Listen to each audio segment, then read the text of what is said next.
Hey everyone, on this week's Mondays with Megan, I have a great tip I just learned from a good friend. So this week I'm going to share how to highlight something on a web page and then copy that link so that when the person receives the link, the text that you want to share with them will be specifically highlighted.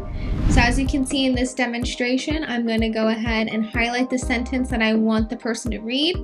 I'm going to right click and click copy to highlight. And then when I go ahead and paste that link and then click on the link, here you can see the link will open up that web page with the text actually highlighted specifically to what you want that person to read. This is really helpful when you're trying to send specific information, especially when there's a lot of information on a single web page. As always, I hope this tech tip is super helpful. For more information, you guys know the drill. Subscribe to the YouTube channel and always feel free to reach out to me directly at megan@easyit.com. Have a great week, everyone.